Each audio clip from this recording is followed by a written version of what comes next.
I can't really describe the level of anger that I was feeling when I first saw this. I'll be honest here. This is an interview at Harvard, at the Harvard's Kennedy School.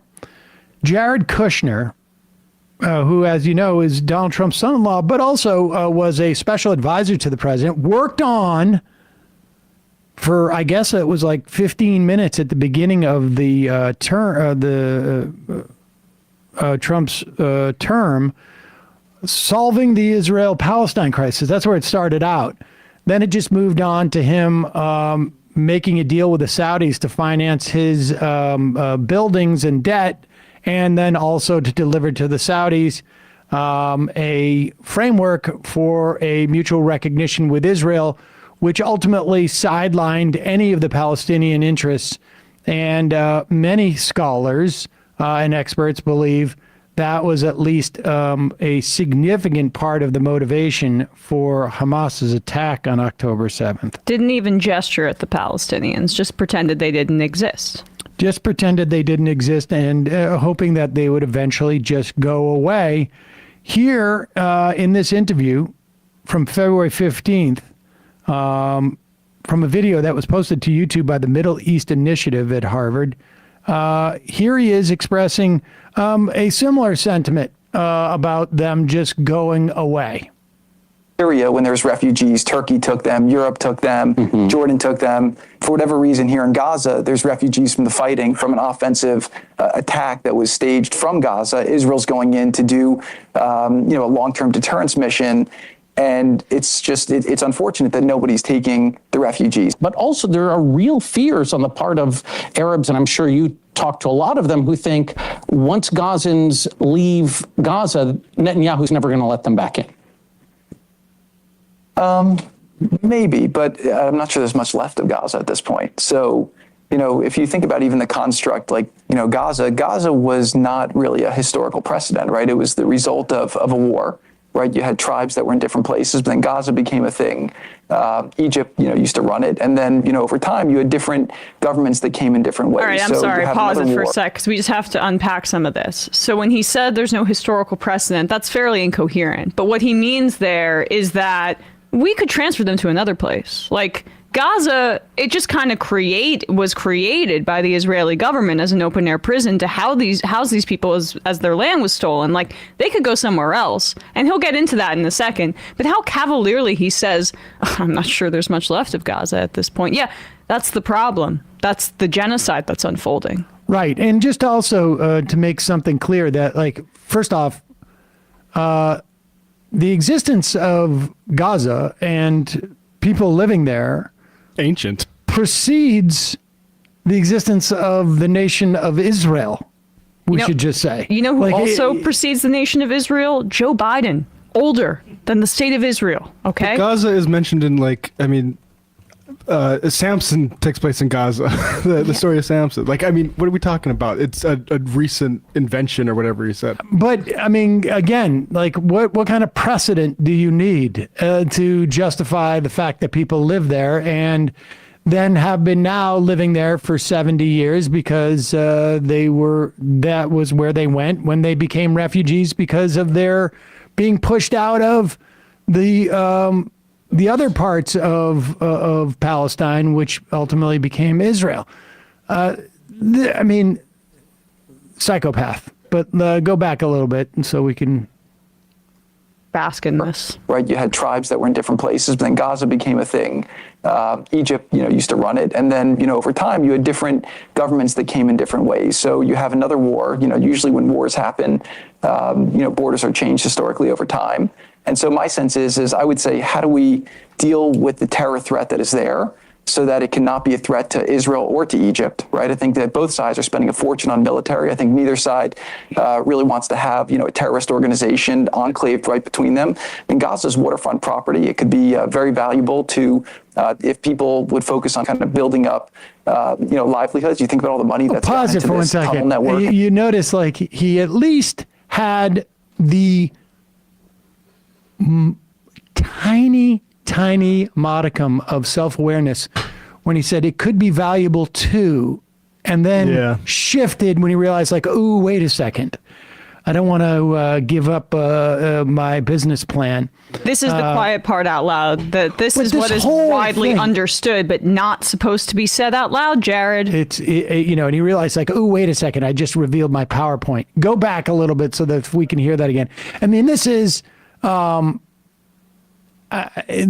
of this should be in any way surprising, but what is think of the level of, I mean, how much of a sociopath you would have to be.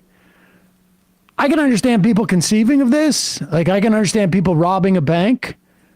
But announcing that you're robbing a bank, live streaming that you're robbing a bank, We're gonna do and good this stuff with is this money. this of course is even more horrific because of the actual sort of like death and suffering that's being created. But this guy is so oblivious, so sociopathic that he's actually saying this stuff out loud at this time, like Like the flesh of the children that he wants to build his luxury developments on hasn't even fully decomposed off of the bones. So he's not just doesn't want to just build this his real estate development on their skeletons, but on their literal corpses at this point. I think neither side really wants to have, a terrorist organization enclaved right between them.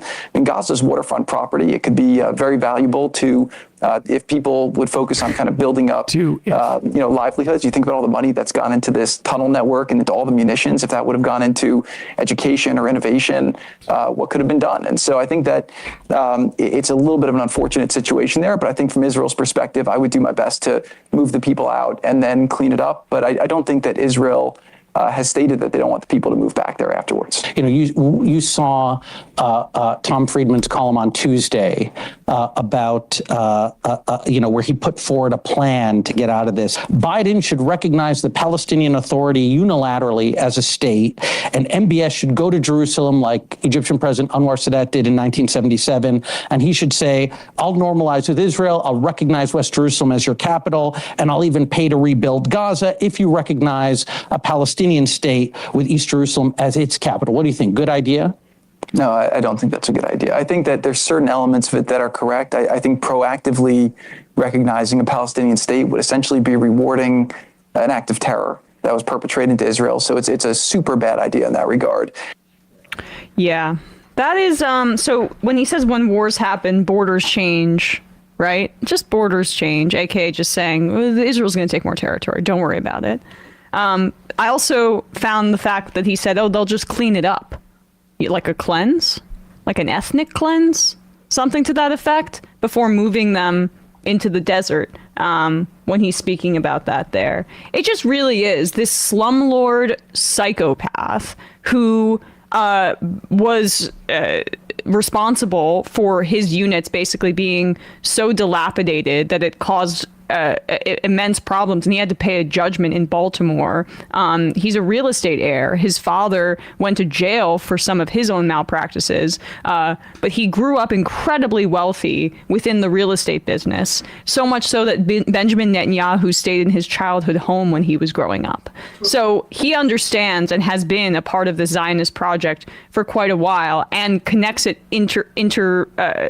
he intersperses it with his real estate ambitions there. The waterfront property, it's now been talked about before. Gaza's beaches, wow, look how beautiful they are. They're actually really a part of historic Israel. And this is what we should take here. Make a beachfront community upon these corpses. Of course it could be valuable. That's a big part of the motivation here. It's just not usually said out loud. So the fact that this complete Nepo baby created this chaos in part due to his insistence on the Abraham Accords, and then has the gall to sit at his alma mater, Harvard University, which just fired its first black president due to smears from the right related to this, and has been not standing up for the pro-Palestine students on their campus that are being doxxed. And he can say that so casually with no backlash in that audience there is just like deeply disturbing. And you can just see if Trump wins in 2024, he's going to wait, what, a month before they begin to draw up plans for a Trump casino and golf course on on the shores of Gaza, it's sociopathic. And yeah, I mean, I saw this. At least it's honest. Yeah, at least it's honest. I just wanted to also really quickly read this article or this paragraph that I saw the other day. It was in the White Review in a magazine from actually before October 7th in 2023 in May. I'll find the author in a second, but just to give people a sense, this is from of what the construction of these kinds of cities and the development on Palestinian land really looks like. Tel Aviv, this is about Tel Aviv, but Tel Aviv serves as a coordinating point in a globally integrated imperial project with dizzying financial and demographic porousness. The money generated from the purchase of settlement feta cheese in Marina del Rey Costco helps to finance the dispossession machines of the Jordan Valley, where the Israeli dairy conglomerate Tenuva operates a food processing plant. Former Israeli soldiers recruited into New York private equity firms make tax-deductible contributions to the 501c3 designated charitable nonprofit Friends of the Israeli Defense Forces to support the army that protects their second homes. Laundered billions stream in from Zionist mining extraction in Guinea and the Democratic Republic of the Congo, where the mineral magnates flee to Israel to avoid international sanctions. This is the story of all colonialisms. Settlers build their tall, shiny things on the embers of the societies they torch, enlist the dispossessed into the production and maintenance, export the spoils, and bury their guilt in their families, splaying out on terraces, declaring themselves home at last. That is the exact operating mentality that Jared Kushner embodies there. And it's been the mentality and the driving force behind the continued expansion of Israel since its creation. We'll talk more about this obviously later in the program, but you know, the idea to this notion that if the money had not been spent on tunnels and could have been spent on innovation, when you've had Israel repeatedly, I mean, you go back to 2008, there were airstrikes on Gaza's sewage and power plants. You can't innovate if you can't even maintain your own water supply, your own sewage supply, your own power supply, because since, essentially 2008, Israel will bomb any attempt to build that. They bombed all the universities. I don't know. Yeah, what innovation is going to happen when you've destroyed all the universities? I mean, it's absurd. Hundreds of attacks on healthcare facilities, by the way, since October 7th as well. That's been revealed. And to give it credit, well, I'm talking like even, but I'm also talking like before October 7th became the latest excuse for Israel to do these things. Yes. So prior to that, it was some other excuse, and prior to that, it was some other excuse, and prior to that, it was some other excuse. Yep. Just to give credit really quickly, the piece is called Hating It Lush on Tel Aviv by Kaleem Hawa. I'd encourage people to read it.